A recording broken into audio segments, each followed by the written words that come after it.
Tout ce que vous pensez savoir sur le mégalodon est faux. De nouvelles recherches publiées en 2025 révèlent qu'il n'était pas simplement une version géante du grand requin blanc.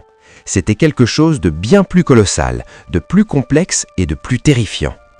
Pendant près de 19 millions d'années, ce super prédateur a régné en maître absolu sur les océans. C'était le plus grand requin à avoir jamais existé. Plus imposant qu'un T-Rex, doté de mâchoires si massives qu'il pouvait broyer une baleine en une seule morsure. Et puis, un jour, il a disparu, ne laissant derrière lui que des dents de la taille d'une main et des questions assez vastes pour remplir un océan. Que s'est-il passé pour ce monstre des profondeurs? Pourrait-il encore rôder quelque part? Car il y a plus terrifiant que l'idée du mégalodon survivant dans les abysses. C'est la possibilité que nous ne l'ayons jamais vraiment compris. De nouvelles preuves suggèrent que nous faisions fausse route. Et si le mégalodon n'avait pas seulement été plus rapide, mais beaucoup plus grand que prévu? Accompagnez-moi dans ce voyage au sommet de son règne pour découvrir pourquoi les scientifiques se sont trompés pendant si longtemps. Imaginez nos océans patrouillés par une créature 3 fois plus grande qu'un grand requin blanc, capable d'avaler 2 personnes côte à côte est irrésistible. Mais est-ce réel? Pour le savoir, il faut remonter à un jour fatidique de 1666, quand 2 pêcheurs capturent un requin géant au large de Livourne, en Italie. La découverte est si choquante que le duc de l'époque ordonne d'envoyer cette curiosité à Nicolas Sténon, un anatomiste danois travaillant à Florence. Curieusement, ce n'est pas la taille du requin qui intéresse Sténon, mais ses dents.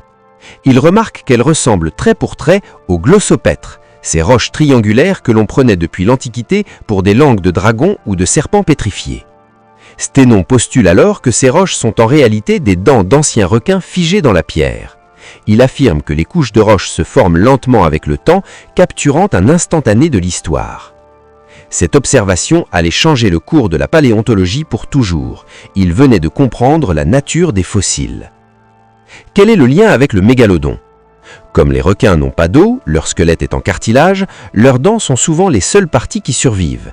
Et le mégalodon en avait beaucoup, 276 pour être exact, certaines mesurant jusqu'à 18 cm. Comme les requins modernes, ses dents étaient constamment remplacées. Dès qu'une dent tombait, celle de la rangée arrière avançait. Un seul mégalodon pouvait produire 40 000 dents au cours de sa vie. En 19 millions d'années d'existence, le fond marin est devenu un tapis de fossiles. Ces dents sont la clé de tout ce que nous savons. D'ailleurs, son nom mégalodon signifie littéralement « grande dent ». En 1835, le naturaliste Louis Agassiz nomme l'espèce Carcharodon mégalodon. Il le place dans le même genre que le grand requin blanc car leurs dents se ressemblent. En 1996, une reconstruction squelettique renforce cette image. Un requin massif et trapu, le monstre que nous craignons tous dans les films comme The Meg. Mais au début des années 2000, tout bascule. Kevin Nyberg et son équipe ont analysé la morphologie des dents et ont découvert qu'il n'y avait aucun chevauchement. Les dents du requin blanc sont irrégulières et triangulaires, tandis que celles du mégalodon sont plus fines et arrondies. En 2019, l'espèce a été officiellement déplacée dans la famille éteinte des Otodontidés. Pendant longtemps, on estimait sa taille entre 15 et 18 mètres. Mais cette année, en 2025, un groupe de 28 scientifiques internationaux, mené par le docteur Kenshu Shimada, a tout chamboulé. Ils se sont basés sur une série de vertèbres rarissimes trouvées en Belgique, mesurant 11 mètres de long, représentant seulement le tronc, sans la tête ni la queue.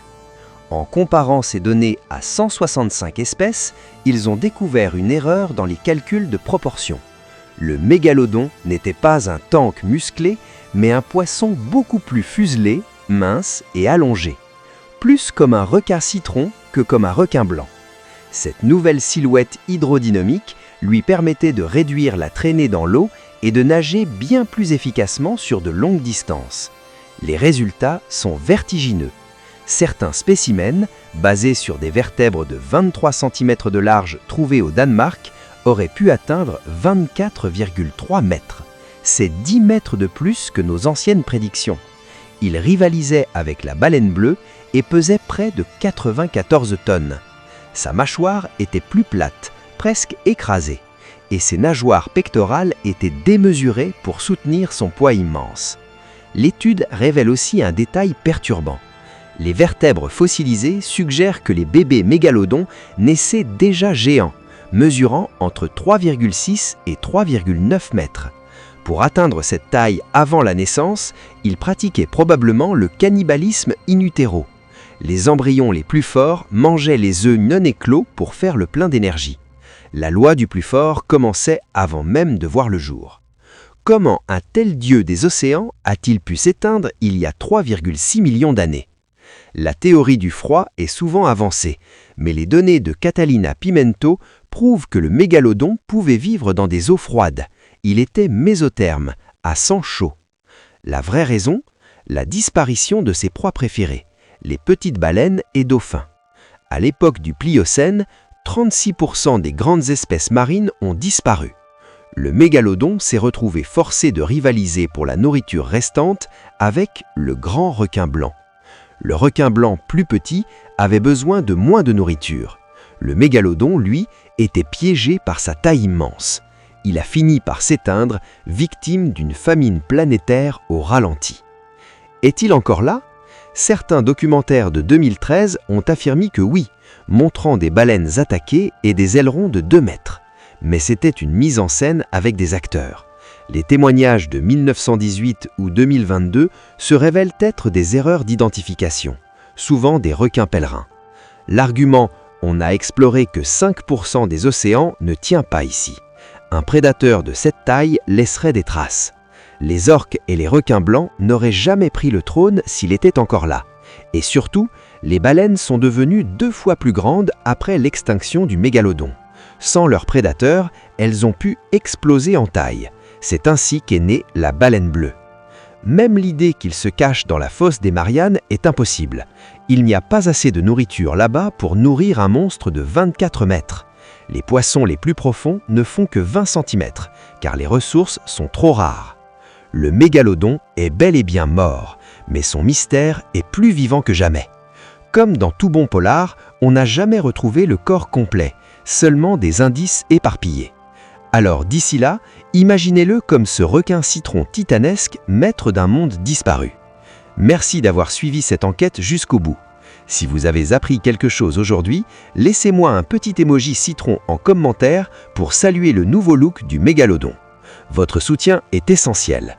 Abonnez-vous pour ne rien rater des prochaines découvertes, likez la vidéo pour m'aider à faire grandir la chaîne et surtout, partagez votre avis.